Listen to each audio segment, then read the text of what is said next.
استقبال کرتا ہوں الطاف نصیب خان صاحب اور جناب تحریک کے سرگرم قائد جناب محمد ستر صاحب کا کہ وہ بھی شہنشین پر تشریف لا چکے ہیں۔ اب میں دعوت خطاب دینا چاہتا ہوں بلا تاخیر ولولہ انگیز مقرر جناب الطاف نصیب خان صاحب کو کہ وہ اپنے خیالات کا اظہار۔ اعوذ باللہ من الشیطان الرجیم، بسم اللہ الرحمن الرحیم۔ اسٹیج پہ بیٹھے تحریک قائدین، بزرگوں، دوستوں، پردے میں سننے والی میری ماؤں بہنوں، السلام علیکم رحمۃ اللہ وبرکاتہ۔ آج کا یہ جلسہ میرے مرحوم قائد ڈاکٹر قائم خان صاحب کی پہلی برسی، جہاں اس گلیوں کی دیواروں اور اسی محلے کی روڈوں سے گزرتی ہوئی اپنی زندگی کو یہاں عوام کی خدمت کے لیے اپنی زندگی، اپنا وقت ملت اسلامیہ کی خدمت کرتے ہوئے گزر گئے۔ میرے مرحوم قائد ڈاکٹر قائم خان صاحب کی زندگی ایک ایسے گھرانے میں پیدا ہوئے جہاں غازی ملت محمد امان اللہ خان کے فرزند تھے۔ غازی ملت محمد امان اللہ خان نے اسی بستیوں کو، بلکہ یہاں پر اس بستی کی ہر ایک شخص گواہی دے سکتا ہے کہ غازی ملت محمد امان اللہ خان کی خدمت یہاں کیسی تھی، اور یہ بستیوں میں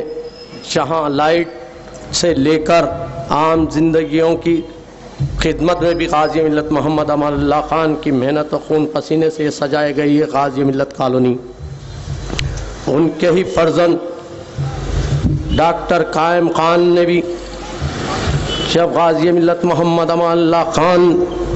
دارالسلام کی سرزمین پر تھے تو ڈاکٹر قائم خان نے جب کشمیر سے ڈاکٹری کرتے ہوئے جب دارالسلام میں پہلی تقریر کی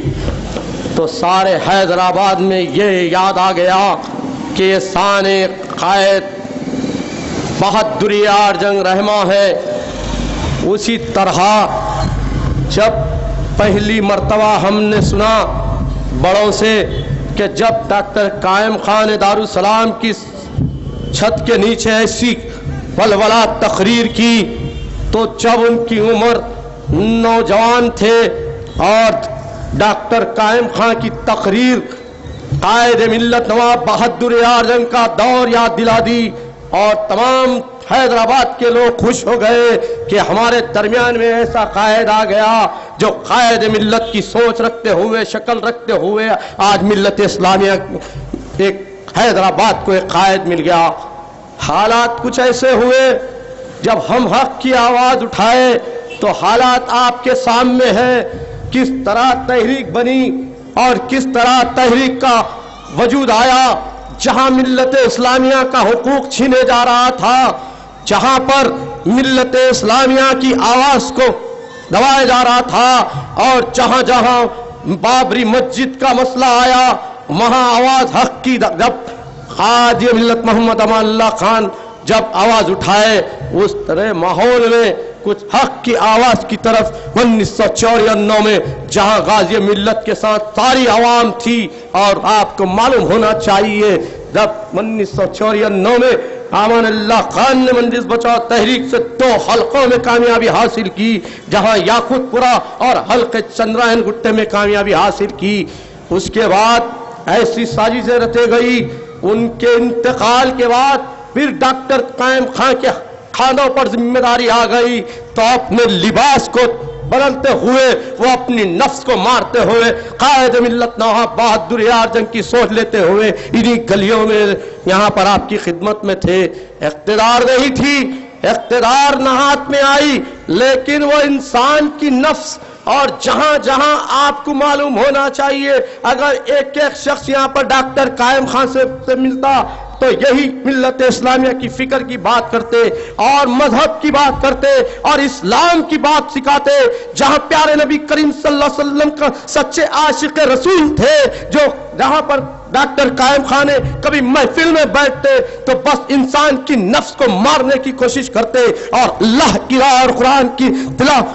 کی تلاوت کے راستے پر بتاتے ہوئے اپنی زندگی کو ڈاکٹر قائم خان نے ہر شخص کو یہی پیغام دیا کہ تم اپنی تقریریں اٹھا کے دیکھ لو، واٹس ایپ پہ، یوٹیوب پہ، ڈاکٹر قائم خان نے یہی کہا کہ حقدار کا حق دو اور حق کے اوپر چلو تو انشاءاللہ آپ کی آخرت بھی کامیابی ہوگی، آخری دنیا میں بھی کامیابی ہوگی۔ لیکن آپ کو یہی معلوم ہونا چاہیے ان کے ساتھ کیسی سازشیں رچی، 3 الیکشن لڑے میں نے قائد، جہاں پر یہ تک کہا کہ یہ بی جے پی کے ایجنٹ ہے، لیکن آج اللہ بتا دیا کہ بی جے پی کے ایجنٹ کون ہے۔ آج اللہ بتا دیا کہ سارے ہندوستان میں منج اتحاد مسلمین اسد الدین اویسی کا پتلا جل رہا ہے، منج اتحاد مسلمین کے کارکنوں جہاں پر اکبر الدین اویسی کا پتلا جل رہا ہے، آج نقاب ہٹ چکا ہے۔ جاؤ اتر پردیش کے الیکشنوں کو دیکھو، وہاں کی عوام کے دلوں میں چھانک کے دیکھو، جہاں جہاں انہوں بی جے پی سے سودا کرتے ہوئے ایک دور میں 3 الیکشن میرے قائد کے اوپر الزام لگایا تھا، لیکن اللہ کی لاٹھی میں آواز نہیں ہے، وہ نقاب اٹھ گیا ہے۔ اور بی جے پی کے سوداگر کون ہے؟ یہ اسد الدین اویسی، اکبر الدین اویسی ہے۔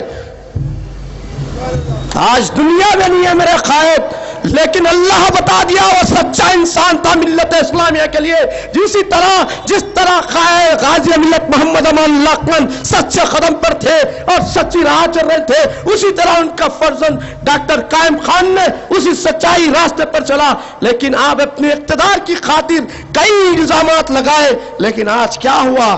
دولت ہے، شہرت ہے، اقتدار ہے، لیکن جب اللہ کی لاٹھی پڑی تو آپ ثابت ہو گئے آپ ملت اسلامیہ کے وفادار نہیں، ملت اسلامیہ کے غدار ہے، ملت اسلامیہ کے غدار ہے اسد الدین اویسی اور اکبر الدین اویسی۔ میں واضح کر رہا ہوں، یہ ہم پہلی وقت یہی کیا تھا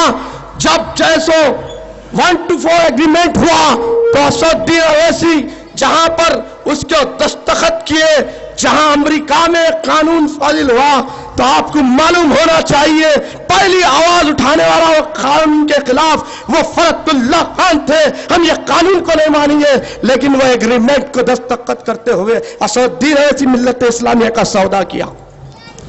کیوں آج آنکھ منچولی کب تک کرو گے؟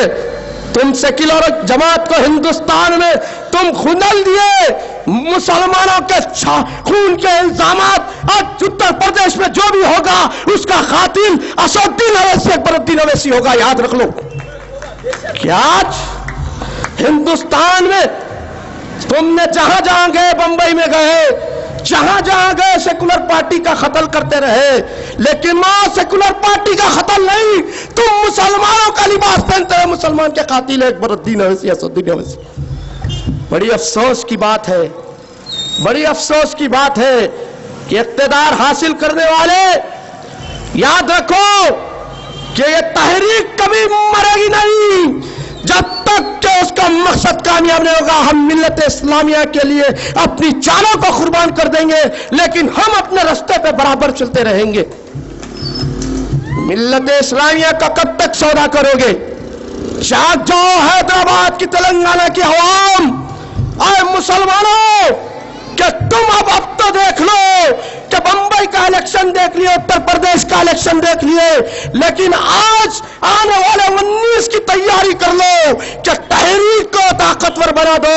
انشاءاللہ تعالی ہندوستان میں ایک ایسی آواز اٹھے گی جہاں پھر شان غازی ملت محمد امان اللہ خان کہ اسمبلی میں مسلمانوں کی حفاظت کے لیے آواز اٹھے گی۔ لیکن آج اللہ کے کرم سے اللہ نے جب نقاب اٹھایا تو ان کی حقیقت معلوم ہو گئی، تو آپ ایک ایک حیدرآباد کا مسلمان یہ فیصلہ کر لو کہ آنے والے دور میں کہ تمہیں ایک ایماندار پارٹی سے ایک ایماندار قائد کو جتانا ہوگا۔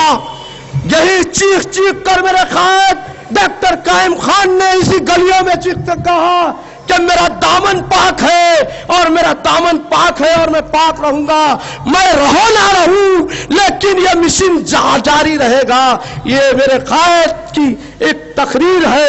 جہاں پر قائد ڈاکٹر قائم خان نے کہا تھا، میرے قائد نے، کہ آج ملت اسلامیہ کے لیے میں اپنی زندگی کو وقت کر رہا ہوں، کل میں رہوں نہ رہوں۔ یہ میلاد النبی کے جلسے میں کہا تھا کہ میں رہوں نہ رہوں لیکن یہ تحریک کا مشن آگے بڑھتے رہے گا انشاءاللہ تعالی۔ تحریک کے قائدینوں کے کاندھوں پر ذمہ داری ہے اور انشاءاللہ تعالی یہ ملت اسلامیہ کے لیے اپنی زندگیوں کو وقت کرنے کے لیے تیار ہو گئے۔ پھر ہم تیار ہونے کے لیے آج ملت اسلامیہ کو اپنے کھانوں کے اور اپنے ذہنوں کو نچوڑتے ہوئے تحریک کا ساتھ دینا ہوگا کہ تحریک ایک ایسی جماعت ہے جہاں حق کی آواز کے لیے اپنی جان کو قربان کر لی گئی، جہاں تحریک